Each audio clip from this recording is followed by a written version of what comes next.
یہ 14 اکتوبر 1962 کی بات ہے جب ایک امریکی جاسوس طیارہ کیوبا کے ایک جزیرے کے اوپر سے پرواز کر رہا تھا۔ جہاز کے پائلٹ نے جزیرے پر موجود کچھ میزائلز کی تصاویر بنائی اور واپس ہو گیا۔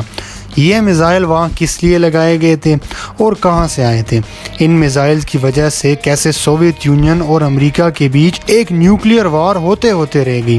سوویت یونین کے ایک نیول افسر نے کس طرح اس جنگ کو شروع ہونے سے بچانے میں مدد کی؟ دوستو، یہ ساری معلومات ہم آپ کو اس ویڈیو میں بتائیں گے، لیکن اس سے پہلے اگر آپ نے ہمارا چینل سبسکرائب نہیں کیا تو اس کو سبسکرائب کریں اور بیل آئیکن پر کلک کریں تاکہ ہماری ویڈیوز آپ تک پہنچتی رہیں۔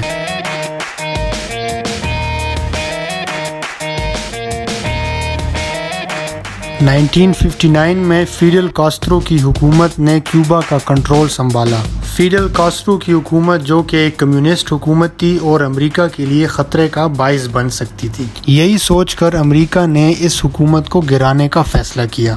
امریکہ کیوبا میں ایک کیپٹلسٹ حکومت چاہتا تھا۔ امریکہ کیوبا کے ساتھ دوستانہ تعلقات بنانا چاہتا تھا کیونکہ یہ امریکہ کے لیے بھی بہتر تھا اور کیوبا کے لیے بھی۔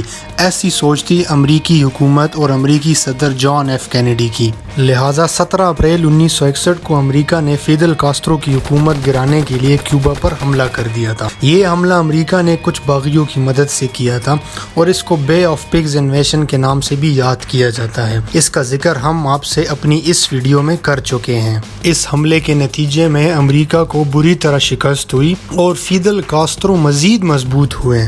امریکہ کو کیوبا کی کمیونسٹ گورنمنٹ سے خطرہ لاحق تھا کیونکہ کیوبا میں کمیونسٹ حکومت کا ہونا ایک طرح سے کیوبا میں سوویت یونین کا اثر رسوخ تھا۔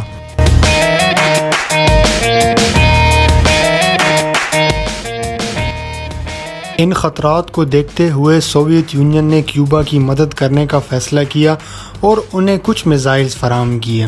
یہ میزائلز کچھ عام میزائلز نہیں بلکہ شارٹ رینج اور انٹرمیڈیٹ رینج کے نیوکلیئر میزائلز تھے۔ یہ کام سوویت یونین کی انٹیلیجنس ایجنسی نے خفیہ طور پر سر انجام دیا۔ 14 اکتوبر 1962 کو امریکہ کے ایک جاسوس طیارے نے ان خفیہ میزائلز کی تصاویر لی اور ان کے بارے میں تمام معلومات امریکی صدر جان ایف کینیڈی کو فراہم کی۔ 16 اکتوبر 1962 کو امریکی صدر جان ایف کینیڈی نے ایک ایمرجنسی میٹنگ ارینج کی۔ اس میٹنگ میں ہونے والی تمام گفتگو کو راز رکھا گیا تھا۔ اس کی وجہ یہ تھی کہ امریکہ کو تاحال اس بات کا پتہ نہیں تھا کہ کیوبا میں ڈپلوائے کیے گئے میزائل نیوکلیئر میزائلز ہیں یا عام میزائلز ہیں۔ اسی وجہ سے اس میٹنگ میں ہونے والی تمام گفتگو کو میڈیا کے سامنے نہ لانے کا فیصلہ کیا گیا۔ امریکہ یا تو ان میزائلز کی ڈپلوائمنٹ کو اگنور کر دیتا یا کسی ڈپلومیسی کے تحت اس معاملے کو حل کرتا، لیکن کیوبا کے ساتھ امریکہ کے تعلقات شروع سے ہی خراب تھے اور کولڈ وار کی وجہ سے سوویت یونین کے ساتھ بھی امریکہ کے تعلقات خراب تھے اور نہ ہی امریکہ کسی ایئر سٹرائک کی مدد سے ان میزائلز کو تباہ کر سکتا تھا کیونکہ امریکہ کی طرف سے ایسا کرنا ایکٹ آف وار تصور کیا جاتا۔ لہٰذا امریکہ نے محتاط رہنے کی کوشش کرتے ہوئے کیوبا کے ارد گرد کا علاقہ نیول شپس کی مدد سے مکمل بلاک کر دیا اور سوویت یونین کی طرف سے آنے والی تمام شپس کو روک دیا۔ امریکہ کا خیال تھا کہ سوویت یونین کیوبا کو مزید جنگی آلات فراہم کر رہا ہے جو اس کے لیے خطرے کا باعث بن سکتا ہے۔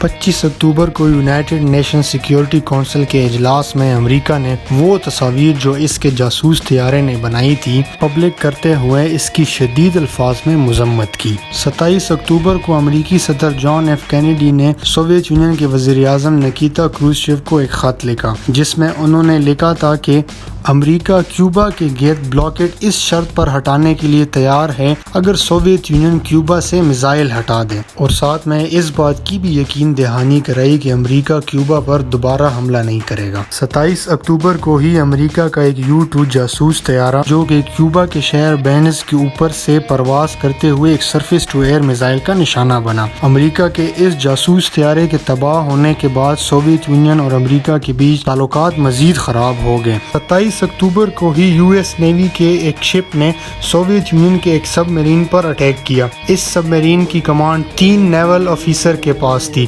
اور اس اٹیک کی وجہ سے سب میرین کا کمیونیکیشن سسٹم متاثر ہوا، لہٰذا سب میرینز کے کمانڈر کا ہیڈ کوارٹر کے ساتھ رابطہ منقطع ہوا اور ان کو لگا کہ شاید جنگ شروع ہو چکی ہے۔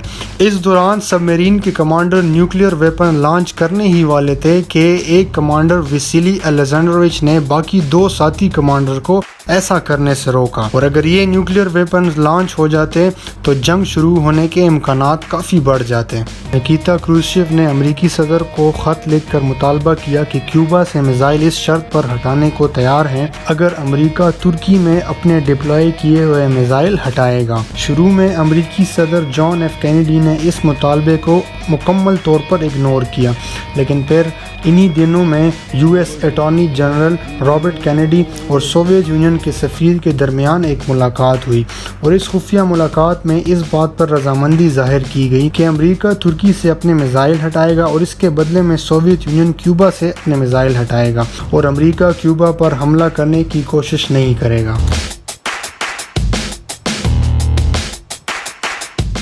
13 دن تک چلنے والے اس مسئلے کو آخر کار بہترین بیک ڈور ڈپلومیسی کے تحت حل کیا گیا۔ سوویت یونین نے کیوبا سے میزائل تو ہٹا دیے، لیکن فیڈل کاسٹرو اور اس کی حکومت کو لگا کہ سوویت یونین نے کیوبا کو مدد کی یقین دہانی کراتے ہوئے امریکہ سے سیٹلمنٹ کر لی، جو کہ فیڈل کاسٹرو اور اس کی حکومت کے لیے اچھا نہیں تھا۔ اس کے بعد 1968 میں امریکہ، سوویت یونین اور تمام ممالک جن کے پاس ایٹمی ہتھیار تھے نے ایک نیوکلیئر نان پرولیفیکیشن ٹریٹی پر دستخط کیے اور نیوکلیئر ویپنز کو دوسرے ممالک کے خلاف استعمال نہ کرنے پر آمادہ ہوئے۔